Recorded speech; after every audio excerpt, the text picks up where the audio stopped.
Greetings, this is Dr. Jeffrey Scott, and this is my weekend update for August 14th, 2022.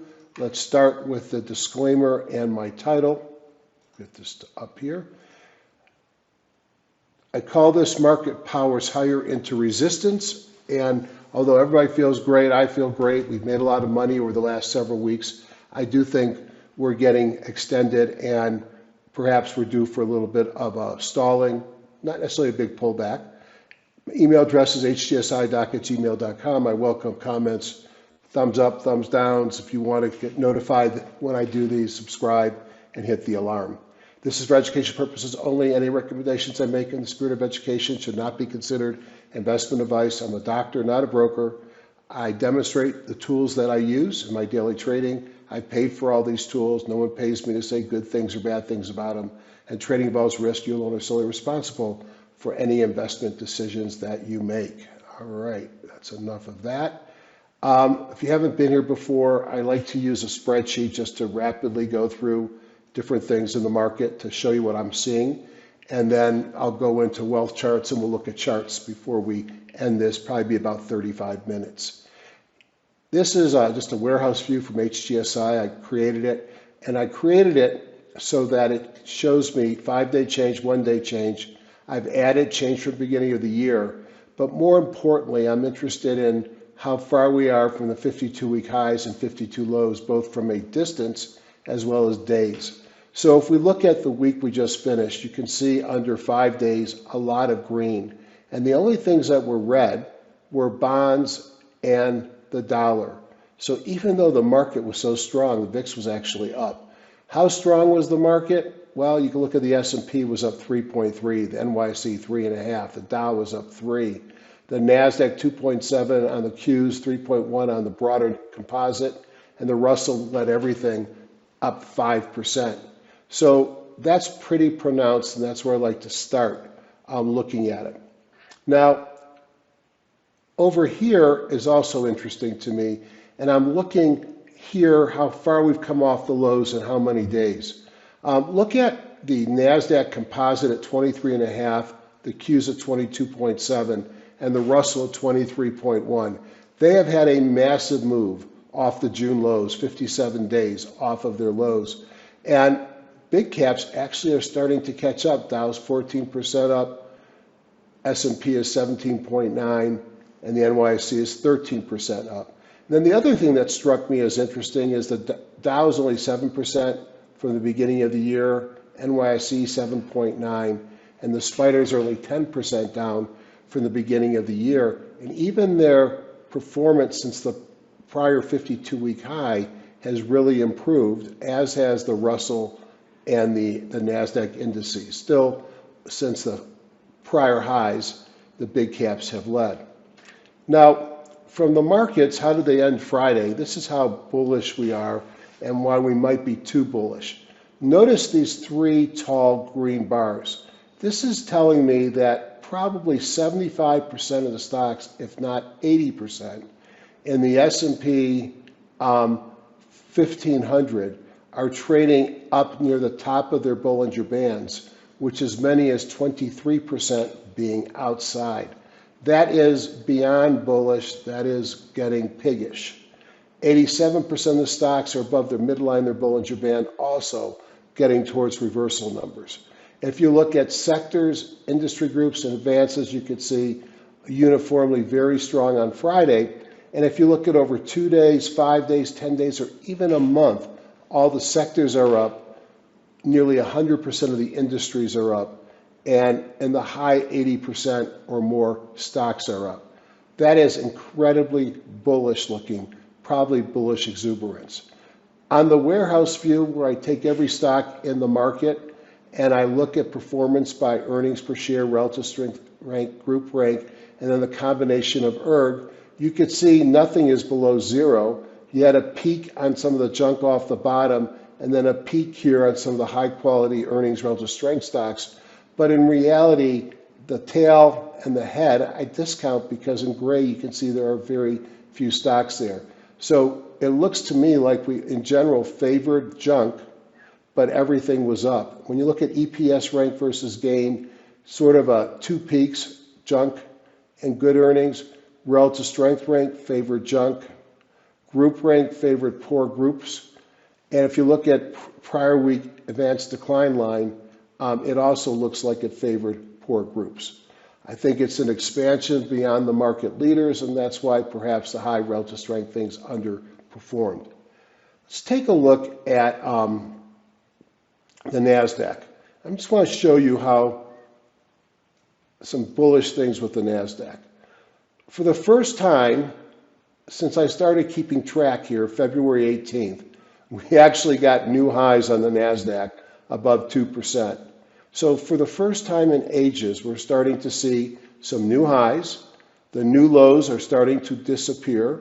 We had a Eureka, which is an HGSI Ian Woodward follow-through day on the Nasdaq on Wednesday. And the weekly bongo, which is so important to me, it's a longer-term trend, has been going up since July 22nd. So that's pretty impressive. And if I look at the NYSE, it's even more impressive. And 3 days in a row above 2%, we're actually approaching 4% on the new highs. And where the new lows here, 26, 22, 35%, now the new lows are less than 1. So that is a character change in the market, has to be bullish. Wednesday and Friday, we saw Eurekas on the NYSE, and like the Nasdaq, the weekly bongos have gone green. This is probably concern number one, and that is that we're extended in the S&P 15. And if I look back 20 years, when I get to this point, you don't have to have another bear move. You don't have to drop 10, 20%. But typically, you don't keep going higher here, and you pause to let the stocks that are extended shift and some of the underperformers catch up. This is where we were a week ago, and you could see this was almost empty on the top level or above the Bollinger Bands. And then this is what it looked like at the last reversal to the upside at the bottom in June. Now, you look at this pattern here. What we saw on Friday is even more bullish than the bearish on June 17th. Energy, if you look at the week, which to me is more meaningful, you could see a lot of green. Coal, which on the month is down, had a super strong week. It will be interesting to see if that keeps going. And oil, Brent, and WTI were up about 3%. Gas tricked up 6% on the week. Wonder if that'll impact on the refiners. Valero looks very strong here, so did Marathon. If I look at the metals, the dollar, we'll look at the dollar in a few minutes, but you could see the big move on the day in gold and silver. Yet on the week, silver clearly outperforming. On the month, silver outperforming. Copper on the month and week strong, not so great on Friday. And if you're still holding a lot of those dry bulk shipping stocks, keep in mind that we have cratered. Even though I guess they were up a few pennies on the Baltic Dry Index on Friday, we have cratered from 3,400 down to 1,477. So there's been a 50% reduction. That's what drove those gigantic earnings. Be careful there. If we look at interest rates, for example, in white, you could see that after pulling back for several weeks, a 10-week jumped up, closing at about 2.849. On the 30-year, also rose 3.1%. Something that should, I think, keep us worried is this is the yield inversion where we're deep below this line. When I go back in time, and you could take this back 20, 30 years, most of the bear markets occur when the reversion starts to resolve. And I guess that's when the market is selling off, the rates are being cut. We haven't started to resolve this. Does that mean there's another bear still to come? Are we having a rally here and we're going to go test lower lows? Credit spreads have come down, but they're still elevated. And I talked in the past about 2018-19, and when the credit risk spreads are high, credit tightens, and you could see the sell-off the market had in the end of 18. I don't think we're out of the woods yet. Overbought, oversold, stocks above the 40 moved up to, stocks above the 200 moved up to over 37%. Stocks above the 40, above 80%. Notice how many peaks occurred below this level. We're at a level here where you start to expect a reversal. And then on the new high, new low, 13-week new high, new low, we're getting near the magic line here, because if we touch this line, the market reverses. Every time it reverses. Now, again, it doesn't have to be a massive sell-off. It just sometimes can be a pause to refresh. Economic news this week, there's plenty. I think the big thing is going to be the minutes. Now, keep in mind that that Fed meeting occurred before the soft July CPI, PPI, and Import-Export indices came out. So it's possible that that will get negated. But I'll mention that a lot of Fed heads have tried to talk away the narrative that they're done. And there's a lot of Fed heads speaking this week. So, oops, I missed one down here. So there's plenty of information. You still got jobless claims as well. Earnings are not done, so we got another week of earnings Lollapalooza. Some big names are here, and then a lot of smaller things.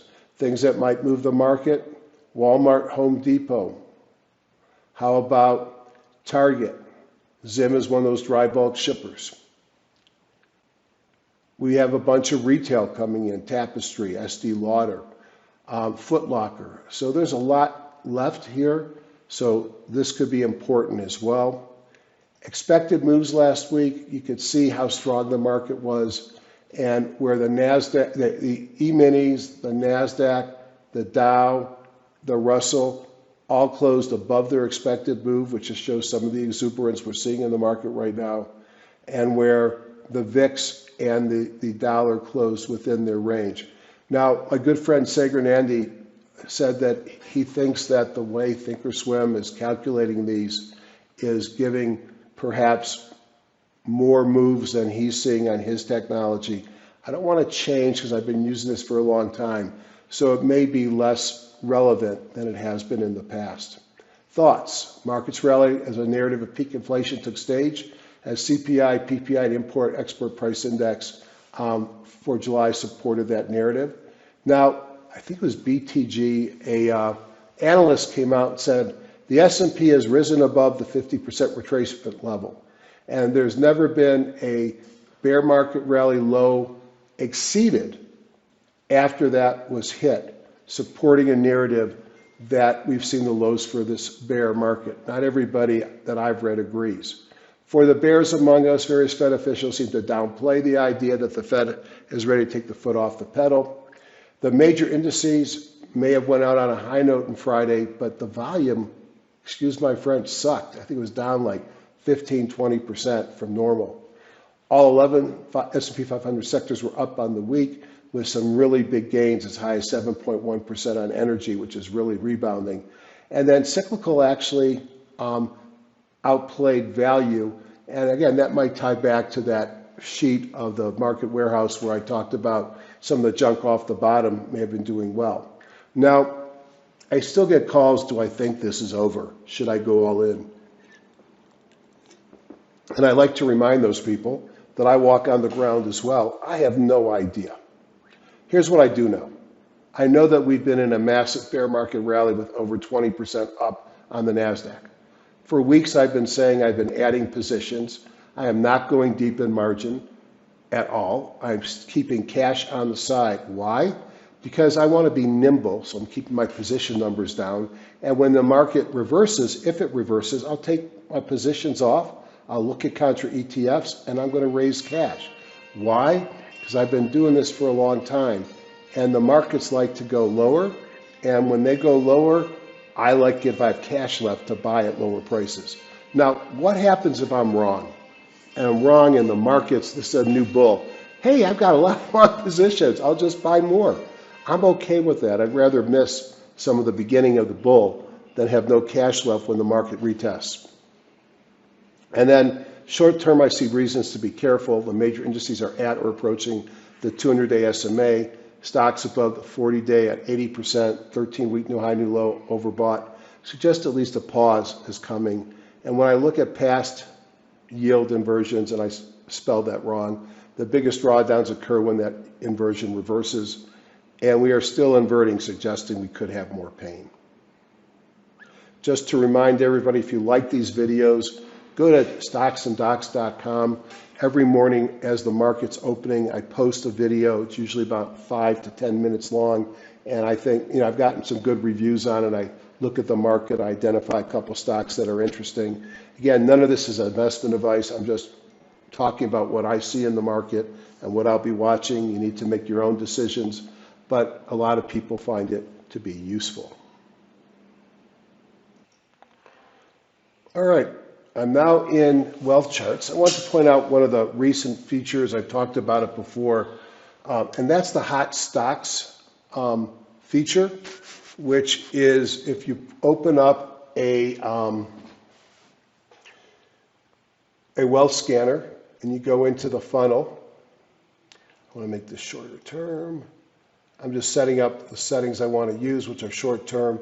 Just make sure you have that blue clicked on the hottest moves, and then some of the stocks that are really moving come up to the top. And notice they all have great scores, and they've moved up a lot. So here, for example, is Pubmatic, and we may look at it later on, but here's a big move. And what it's really reflecting is this right here. And this is the day trading time frame. This is the swing trading time frame. And in both time frames, the wealth score has just taken a big move up, gigantic move on the short-term time frame. So I like the wealth scanner. I like this as a source of stocks. And I put in my leaders list, which comes from a lot of different sources, different programs. And it's about 600 of the leading stocks in the market. It helps me find things that might be moving. Let's start with the indices, and let's open up the S&P 500, the spiders. So if you're a bull, we've had a gigantic move off the lows, and that's your June 17th low. We're up over 20%, kind of like a new bull market, isn't it? In the long-term picture, we're still way off the highs, okay? But short term, we're about to touch the 200-day moving average. So I've looked at various points of resistance here. I thought the 50 was resistance. Then I thought we'd have resistance here at the June highs. And now I think we're going to see resistance here at the 200. A break above 200 and a hold, I'm going to start becoming much less concerned about retracing down. The yellow line here is the June lows. These are the January highs. And if you go back to June, we were talking about both of those. So my concern is not how it traded on Friday or on the week itself. What a massively good day, 1.69% on Friday, closing at the high. Let's see if it can get through the 200. I think, considering some of the overbought signals I'm seeing, that to me is a valid concern. Now, here is the Qs. It's back within this channel here, this coiling here. It's been a very orderly move up. It was the first to take out the June highs, the dash lines there, and now it too is getting ready for an assault on the 200-day moving average. We'll talk about the bongos in a minute, but all of these have both daily and weekly bongos that are green. Let's look at the diamonds, keeping in the same. Let's just, each of these would close at the high, massive day up 1.23%. But here's the problem. Look at the volumes on these. The volumes are not that impressive. And again, closing right below that 200-day moving average. Could it grow right through it? Absolutely. Do I expect it will? No. And probably the performer of the week, and certainly a great move as well on Friday, up 2%, is the Russell. Now the Russell, let's just hope the rest of the markets act like the Russell, because the Russell broke through the 200. But let's see what it does this coming week. Also notice the high jump, although it's nowhere close to 100, it's sitting at 70.71. We were minus 100 back here at the bottom of the market in June. So we can very quickly move up to 100%, which would be another overbought signal. If we look at the VIX, the market's strong. You expect the VIX to be weak, but it's not. It's going sideways down here. This is the VXX, and it's still elevated from where it was 2 years ago. And then the dollar, which is not great if you're long metals and gold and things like that, the dollar is trying to maintain its hold on that 50. If the dollar breaks below that 50, I think it's pretty safe to say, Katie, bar the doors, it's going to drop and the market's going to go high. I don't know what that means, Katie, bar the doors. Gold, silver have broken above the 50. Silver had a very impressive week, so there might be something to watch. Now, keep in mind that for both of them, the 200 is not that far away, and you could expect that to be perhaps a little bit of resistance. Okay. Oil, still between the 50 and the 200, off its lows. And natural gas was up, even though it closed lower than it opened. Very volatile with the geopolitical situation. Now, perhaps what might be the worst thing I can show you is that the 10-year was actually up on Friday. It was up on the week, but it's still below the 50-day moving average. If we look at the weekly market timing signals that I introduced that I use at the last Wealth 365 event, good news all over the place. The spiders, the Qs, the Russell, and the Diamond ETFs all have broken above their 30 WMA. Their weekly bongos are all green, and to me, that's a buy signal. If I look at the Guppy charts, we're getting close to the top. And again, I look at a weight of evidence. And the weight of evidence here, looking at this chart, tells me if we break above that moving average, that's one of the first things I expect to see before this market starts to really come back. And we're almost there. All these moving averages are flipped, so the short acting ones are on the bottom. So the second thing that has to happen is we got to break above this, but we got to see those moving averages invert. So we're definitely not out of the woods here. That's still a lot of work, a heavy lift, but boy, have we improved over the last several weeks since that June low back in here. So more reasons to be optimistic. If I look at the daily growth versus value and big cap, small cap, this is a daily ratio chart of IWB, large cap, versus IWM, small caps. And when we're up here, large caps are in charge, down here, small caps. You could see, it looks like we're starting to switch. And if I look at just the hourly chart, we clearly are showing small caps in charge.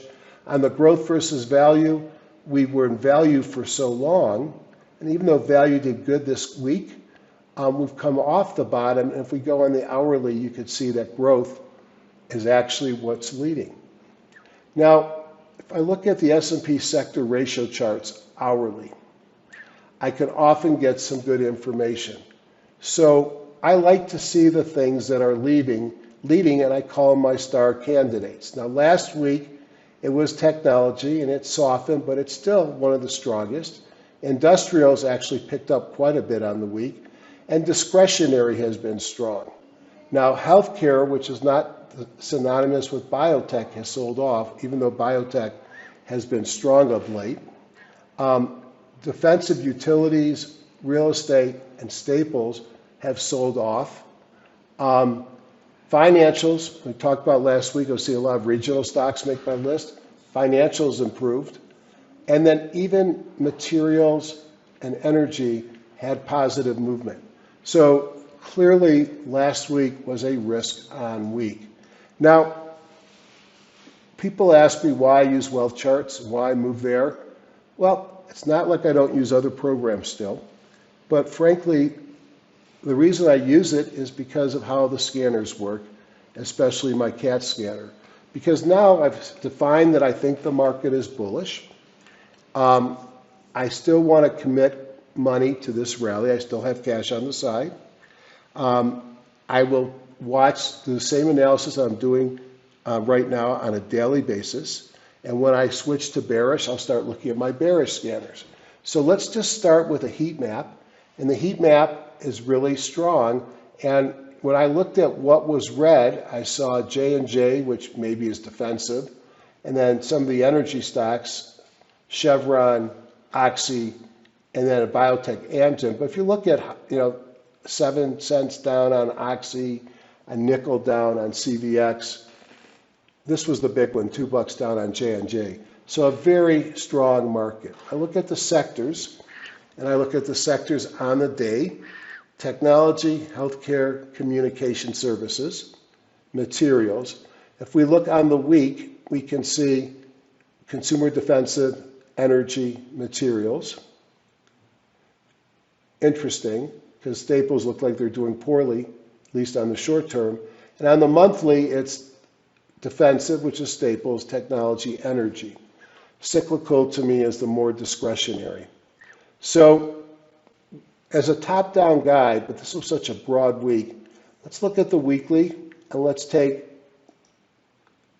defensive, energy, basic, and discretionary, and financials. So we're taking the top half. I hit compare, and that brings out the rest of the industry groups in the top half. Let's rank them by industry group. Take their algo score down to, say, 400. Hold my shift key.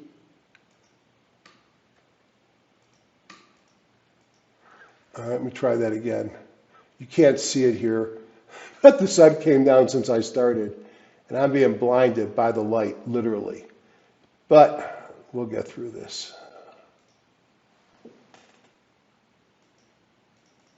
There we go. All of them are highlighted, the top industry groups. Now let's compare. And now I'm going to look at the daily algo, and let's take the top stocks in the top sectors and the top groups. Let's bring this down to 750 because there's so many here. So I highlight the first one, I highlight this one, and that should capture all of them in between.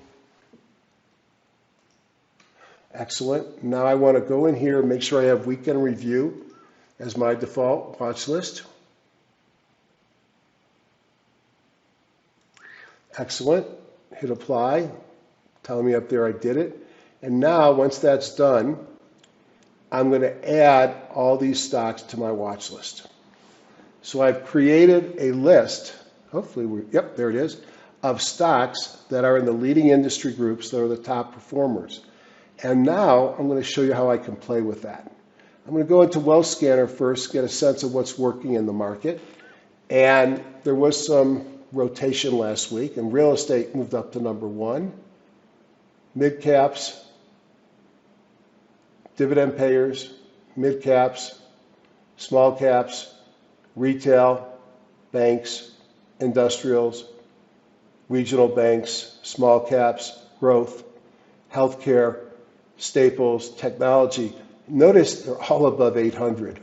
We were at a point in the last week where I think we had very few above 800. So there's a lot of strength in this market. So I'm going with my CAT scanner, and let me show you how the settings I'm using right now.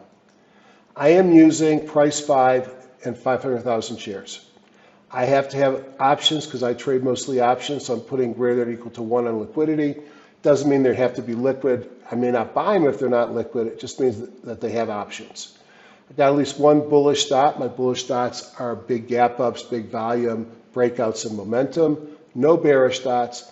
And my bongo, which is a trend indicator that I developed with some friends a decade plus ago, I want the long-term bongo to be green or bullish, and I want the short-term to be bullish, but I wanted it to have switched bullish within the last 5 days. So that's what we're set, so I don't have to change anything.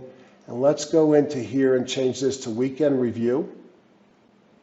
So to say it again, I'm picking only stocks that are in a long-term uptrend. You can see the bullish weekly, that within the last 5 bars, so one day last week went bullish on the daily, and I'm looking at the number of dots. And the first one that comes up to the list is RCUS. So my intent here is how do I make my life easier so I don't have to look at every stock in the stock market. So RCUS is a biotech that has a partnership with Gilead, who owns 20%, and it broke above the 17. It's above the 50. The 200's up here, and it had big volume, a breakout momentum from a squeeze, a PSAR reversal, And not yet, but I get the sense that the relative strength is about to go positive above its average, and OBV moved up. So this probably not yet for me, but that looks interesting. VUSI, I think they make relatively cheap electronics that you can buy at Sam's Warehouse, Costco, and other places. And notice, again, 3 green dots. It's already run up a little bit, and in fact, on the short term, it's telling me that it's extended. I'm going to ignore that because of how close it is to the moving averages, although I guess if you look at dollars and cents and add them up, it's extended. Look at how relative strength and OBV have picked up, and look at how strong it looks on the weekly. VUSI will get added to my buy watch list because this is something that looks like it's getting ready to run. ALLE, Allegion. I used to think they're in healthcare, but I think they might be more supply channel or devices. And again, broke above the moving averages, long-term in a downtrend, but notice on the weekly bongo, we started going up over the last couple of weeks, and on the daily bongo, we just reversed. And we had a breakout with momentum and about to see some relative strength support. Altimmune, this has been a big leader. We've talked about it before. So these stocks fit my criteria of a stock that has short-term reversal, pullback, and now going up. Long-term, it's already, or at least medium on the weekly, it's an uptrend, and it has some bullish signals, big volume and momentum. Look at, it broke out the prior day. Look at the volume on Altimmune. So just by running this scan on that big list of stocks, I could turn hundreds, if not thousands of stocks into just a small number to look at. BEKE is another one that looked interesting. Now, in fact, it looks great from the perspective of it had a gigantic move on volume, in a squeeze, relative strength OBV looked good, it's not extended. My only concern here is it's got to break above the 200-day moving average. And the way I trade is there's about 1681 is the 200. I might set a buy stop above that, requiring the stock to at least move through the 200-day moving average before I consider buying it. I don't know DNMR, but the chart looked interesting on a lot of volume. It's a cheap stock. And, you know, this is the Weinstein picture, run up, pull back, base. And it's starting to get interesting here. It broke out of some moving averages. It's got another $1.10, so 20% to the 200-day moving average. And it had a breakout and momentum come in. Cheap stock, don't know much about it. And then in the gambling space, Penn Gaming looked interesting to me as well. The nice thing about this rally is we've talked about technology stocks, we've talked about biotech stocks, we've talked about banking stocks. There's a lot of things going on right now. And this is Penn Gaming, which looks like it had a breakout with momentum, and we see the relative strength in OVV ticking up. Now, we could look at any of the different groups. I mentioned banks looked interesting that they've moved up. So I have a subgroup, I believe, of banks. Let's see, financials maybe. Here they are. And do the same analysis. Anything come up to the top? Here's BEKE. Okay. I could look at biotech and pharma, see if anything looks good. Healthcare as a whole, no, but I think biotech is doing better than that. Again, the same thing, same scan. Ruckus comes to the top, then Alt, ARCT, Arcturus is another one. Take a look at this one. Pullback, not yet. And I could look at perhaps, what else did I say was looking good? Oil, gas, and coal. Interesting that not many made the list here. All right. So I've gone through from a top-down perspective. Let's go back to the weekend review and see if anything else looks interesting. I've gone down from a top-down perspective. We identified the strength in the market, some of my short-term concerns about being overbought and that it might need a pause to refresh. There's still a lot of strength in the market. There are things to look at. Here's another one to perhaps put on your watch list. That's Elevance. And it didn't show up on my scans because I didn't look at two dots. But you broke above the 50. You're in a long-term uptrend, then a short-term pullback. And that's why it didn't trigger in my scans, because we haven't triggered an uptrend on the weekly yet. But this one's breaking out above the 50. And notice, unlike so many things, it's above the 50 and the 17 and the 200. It has some overhead supply here, but it's not far from blue sky territory. This is Elevance, and in the same group, United Healthcare also shows you the strength in payers. And this one does have all three time frames green. So I'm trying to cut these down in time, give you some value. Markets are incredibly powerful off that June bottom, but they're showing signs of being stretched. So I'm going to be watching for that. I'm going to be watching some of these stock names that we showed you. Again, this is education alone, not investment advice.